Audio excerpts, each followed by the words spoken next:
ನಮಸ್ಕಾರ ಸ್ನೇಹಿತರೆ, ಡಿವೋಷನ್ ಚಾನಲ್ಗೆ ಸ್ವಾಗತ ಸುಸ್ವಾಗತ. ನಾನು ಲಲಿತಾ ಅಂತ. ರೇಣುಕಾದೇವಿ ಹೇಗೆ ಯಲ್ಲಮ್ಮನಾಗಿ ಬದಲಾದಳು ಅಂತ ಒಂದು ಕತೆ ಇದೆ. ಆ ಕಥೆನ ನಿಮಗೀಗ ಹೇಳ್ತೀನಿ. ರೇಣುಕಾದೇವಿ ರಾಜವಂಶದಲ್ಲಿ ಹುಟ್ಟಿದ ಒಬ್ಬ ದೈವಾಂಶ ಸಂಭೂತ ಮಹಿಳೆ. ಪಾರ್ವತಿ ದೇವಿಯ ಒಂದು ಭಕ್ತರಾಗಿದ್ದರು. ರಾಜವಂಶದ ರಾಜ ಮತ್ತು ರಾಣಿ ಇಬ್ಬರು ಪಾರ್ವತಿ ದೇವಿಯ ಭಕ್ತರಾಗಿದ್ದರು. ಅವರಿಗೆ ಮಕ್ಕಳಿರಲಿಲ್ಲ. ಹಾಗಾಗಿ ಅವರು ಪಾರ್ವತಿ ದೇವಿಯನ್ನು ಪ್ರಾರ್ಥಿಸಿದಾಗ ಅವರಿಗೆ ಆಶೀರ್ವಾದ ರೂಪ ಆಗಿ ಒಂದು ಹೆಣ್ಣು ಮಗು ಹುಟ್ಟಿತು. ಆ ಮಗುನೇ ರೇಣುಕಾದೇವಿ. ರೇಣುಕಾದೇವಿಗೆ ಒಬ್ಬ ಸ್ನೇಹಿತೆ ಇದ್ದರು, ಯಲ್ಲಮ್ಮ ಅಂತ. ಇಬ್ಬರು ಚಿಕ್ಕಂದಿನಿಂದ ಬಹಳನೇ ಒಂದು ಸ್ನೇಹಿತರಾಗಿದ್ದರು, ಪ್ರಾಣ ಸ್ನೇಹಿತರು. ಇಬ್ಬರನ್ನು ಜೊತೆಯಾಗೇ ಇರ್ತಿದ್ರು. ಹಾಗೆ ಬರ್ತಾ ಬರ್ತಾ ದೊಡ್ಡವರಾದ ರೇಣುಕಾದೇವಿ ಜಮದಗ್ನಿ ಎಂಬ ಒಬ್ಬ ಋಷಿನ ಪ್ರೀತಿಸಿ ಮದುವೆಯಾಗೋದಕ್ಕೆ ಇಷ್ಟಪಡ್ತಾಳೆ. ಆದರೆ ಅವರ ತಂದೆ ತಾಯಿ ಬೇಡ, ಅವರೆಲ್ಲ ವಾಸ ಮಾಡ್ತಾರೆ, ಕಾಡಲ್ಲಿ ಇರ್ತಾರೆ, ನೀನು ಹೇಗೆ ಅವ್ರ ಜೊತೆ ಬದುಕ್ತೀಯಾ ಅಂತ ತುಂಬಾ ವಿರೋಧ ಮಾಡಿದ್ರು. ಆದರೆ ರೇಣುಕಾದೇವಿ ಬಿಡಲಿಲ್ಲ, ಹಠ ಮಾಡಿ ಜಮದಗ್ನಿ ಋಷಿನ ಇಷ್ಟಪಟ್ಟು ಅವರ ಆದರ್ಶಗಳಿಗೆ ಮನಸೋತು ಮದುವೆ ಆದ್ಲು. ಹಾಗೆ ಯಲ್ಲಮ್ಮ ರೇಣುಕಾ ಯಾವಾಗಲೂ ಹಾಗೆ ಸ್ನೇಹಿತರಾಗಿಯೇ ಇದ್ದರು. ಹೀಗೆ ಹೋಗ್ತಾ ರೇಣುಕಾದೇವಿಗೆ ಒಬ್ಬ ಮಗ ಹುಟ್ಟಿದ, ಪರಶುರಾಮ ಅಂತ. ಅದು ವಿಷ್ಣುವಿನ 6ನೇ ಅವತಾರ.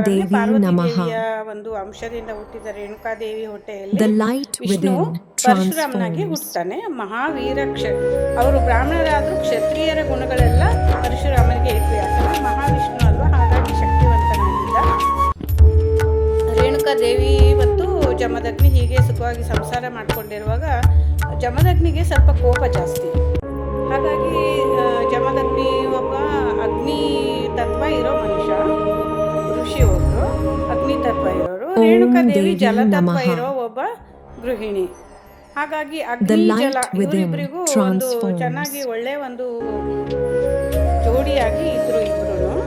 ಹಾಗಾಗಿ ಜಮದಗ್ನಿ ಕೋಪವನ್ನೆಲ್ಲ ರೇಣುಕಾದೇವಿ ಶಮನ ಮಾಡ್ತಿದ್ಲು. ಹೀಗೆ ಇರುವಾಗ ರೇಣುಕಾದೇವಿ ಒಂದು ಬಿಂದಿಗೆಯಲ್ಲಿ, ಮರಳಿನ ಬಿಂದಿಗೆಯಲ್ಲಿ ನೀರು ತಗೊಂಬಂದು ಋಷಿಗೆ ಒಂದು ತಪಸ್ಸಿಗೆ, ಒಂದು ಪೂಜೆಗೆ ಎಲ್ಲ ಸಹಾಯ ಮಾಡ್ತಿದ್ಲು. ಒಂದು ದಿನ ನದಿ ತೀರದಲ್ಲಿ ನೀರು ತರಕ್ಕೆ ಹೋದಾಗ ಇಬ್ಬರು ಪ್ರೇಮಿಗಳು ಆಟ ಆಡೋದನ್ನ ನೋಡ್ಬಿಟ್ಟು, ಗಂಧರ್ವರು ಆಟ ಆಡೋದನ್ನ, ನೀರಿನಲ್ಲಿ ಆಟ ಆಡೋದನ್ನ ಹಾಗೆ ಮೈ ಮರೆದ್ಬಿಟ್ಟು ನೀರು ತರಕ್ಕೆ ಆಗಿಲ್ಲ ರೇಣುಕಾದೇವಿಗೆ.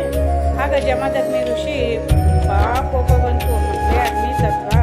ಹಾಗಾಗಿ ರೇಣುಕಾದೇವಿಗೆ ಒಂದು ಶಾಪ ಕೊಟ್ಬಿಟ್ಟ, ಇನ್ಮೇಲೆ ನಿನಗೆ ಮರಳಿನಿಂದ ಬಿಂದಿಗೆ ಮಾಡೋದಕ್ಕೆ ಬರಲ್ಲ, ನೀನು ಯಾವುದಕ್ಕೂ ಅರ್ಹಳಲ್ಲ ಅಂತ ಕೋಪಗೊಂಡು ಮಗನನ್ನು ಕರೆದು ಮಗ ಪರಶುರಾಮನಿಗೆ ಹೇಳ್ದ, ಇವಳು ಪಾಪ ಮಾಡಿದ್ದಾಳೆ, ನಿನ್ನ ತಾಯಿ, ಇವಳ ರುಂಡವನ್ನ ಕತ್ತರಿಸು ಅಂತ ಹೇಳ್ದ. ಪರಶುರಾಮ ಏನ್ ಮಾಡ್ದ, ತಾಯಿಯ ರುಂಡವನ್ನ ಕತ್ತರಿಸೋಕೆ ತನ್ನ ಒಂದು ಕೈಯಲ್ಲಿದ್ದ ಆಯುಧ, ಪರುಷ ಅಂತ ಒಂದು ಇದು ಇರುತ್ತೆ, ಒಂದು ಆಯುಧ ಇರುತ್ತೆ. ಪರಶು ಅಂದ್ರೆ ಕೊಡ್ಲಿ ಅಂತ. ಅದರಿಂದ ತಾಯಿಯ ತಲೆಯನ್ನು ಕತ್ತರಿಸಲಿಕ್ಕೆ ಹೋದ. ಆಗ ರೇಣುಕಾದೇವಿ ಓಡಿ ಹೋಗಿ ಅವಳ ಪ್ರಾಣಪ್ರಿಯ ಸ್ನೇಹಿತೆಯಾದ ಯಲ್ಲಮ್ಮನ ಒಂದು ಇದರಲ್ಲಿ ಸೇರ್ಕೊಂಡ್ಳು. ಅವಳ ಹಿಂದೆ ಅಡಗಿ ಕುಳಿತಳು. ಆಗ ಪರಶುರಾಮ ಏನ್ ಮಾಡ್ದ, ಆ ಕೊಡಲಿಯಿಂದ ರೇಣುಕಾದೇವಿ ಮತ್ತು ಯಲ್ಲಮ್ಮ ಇಬ್ಬರ ತಲೆಯನ್ನು ಕತ್ತರಿಸ್ಬಿಟ್ಟ. ಆಮೇಲೆ ಅವನಿಗೆ ಪಶ್ಚಾತ್ತಾಪ ಆಯ್ತು, ಅಯ್ಯೋ ನಮ್ಮನನ್ನು ನಾನೇ ಕೊಂದನಲ್ಲ ಅಂತ ಅವ್ರ ತಂದೆ ಹತ್ರ ಹೋಗಿ ಆಗ ತಂದೆನ ಒಂದು ಪ್ರಾರ್ಥನೆ ಮಾಡ್ಕೊಂಡ, ನನ್ನ ತಾಯಿನ ಬದುಕಿಸ್ಕೊಡು ಅಂತ ಅವ್ರ ತಂದೆನ ಕೇಳ್ಕೊಂಡ. ಆಗ ಜಮದಗ್ನಿ ಋಷಿ ತನ್ನ ಒಂದು ತಪಸ್ಸಿನ ಒಂದು ಕಮಂಡಲದಿಂದ ಒಂದು ನೀರನ್ನು ಪರಶುರಾಮನ ಕೈಗೆ ಕೊಟ್ಬಿಟ್ಟು, ಈ ನೀರನ್ನು ಚಿಮ್ಮಿಸಿ ನಿನ್ನ ತಾಯಿನ ಬದುಕಿಸ್ಕೊ ಹೋಗು ಅಂತ ಹೇಳಿ ಆ ನೀರನ್ನು ಕೊಟ್ಟ. ಆಗ ಪರಶುರಾಮ ಆ ಕಮಂಡಲವನ್ನು ತಗೊಂಡು ಹೋಗಿ ಅವರ ತಾಯಿಯನ್ನು ಹುಡುಕಿಕೊಂಡು ಹೋದ. ತಾಯಿ ತಲೆ ಕತ್ತರಿಸಿದ್ನಲ್ಲ ಅಲ್ಲಿಗೆ ಬಂದು ನೋಡಿದಾಗ ತಾಯಿ ದೇಹ ಮತ್ತೆ ಯಲ್ಲಮ್ಮನ ದೇಹ ಎರಡು ಒಂದೇ ಕಡೆ ಬಿದ್ದಿತ್ತು, ರುಂಡ ಕತ್ತರಿಸಿದ್ದ. ಆಗ ಆತುರದಲ್ಲಿ ಪರಶುರಾಮ ಏನು ಮಾಡ್ದ, ಅದು ತಾಯಿಯ ತಲೆಯನ್ನ ಯಲ್ಲಮ್ಮನಿಗೆ ಜೋಡಿಸ್ದ, ಯಲ್ಲಮ್ಮನ ತಲೆನ ತಾಯಿಗೆ ಜೋಡಿಸ್ದ. ಆಗಿನಿಂದ ಯಲ್ಲಮ್ಮನ ಒಂದು ಮುಖ, ತಲೆ ಮತ್ತು ರೇಣುಕಾದೇವಿ ಮತ್ತು ಯಲ್ಲಮ್ಮ ಮುಖ ರೇಣುಕಾದೇವಿಯದು, ತಾಯಿ ಯಲ್ಲಮ್ಮದು ದೇಹ. ಹೀಗಾಗಿ ಅದು ತಲೆ ಮಾತ್ರ ರೇಣುಕಾದೇವಿಯದಾಗಿರೋದ್ರಿಂದ ದೇಹವನ್ನು ರೇಣುಕಾದೇವಿಯ ಒಂದು ಇದರಲ್ಲಿ ತೋರಿಸಿರೋದಿಲ್ಲ, ಭಾವಚಿತ್ರದಲ್ಲಿ. ಹಾಗಾಗಿ ರೇಣುಕಾದೇವಿಯ ತಲೆ ಮತ್ತು ಯಲ್ಲಮ್ಮನ ಒಂದು ದೇಹ ಎರಡು ಸೇರಿ ಒಟ್ಟಿಗೆ ಪೂಜೆ ಮಾಡ್ತಾರೆ. ಹಾಗಾಗಿ ಅವತ್ತು ತಲೆ ಮತ್ತು ಯಲ್ಲಮ್ಮನ ಒಂದು ದೇಹ ಇರುತ್ತೆ.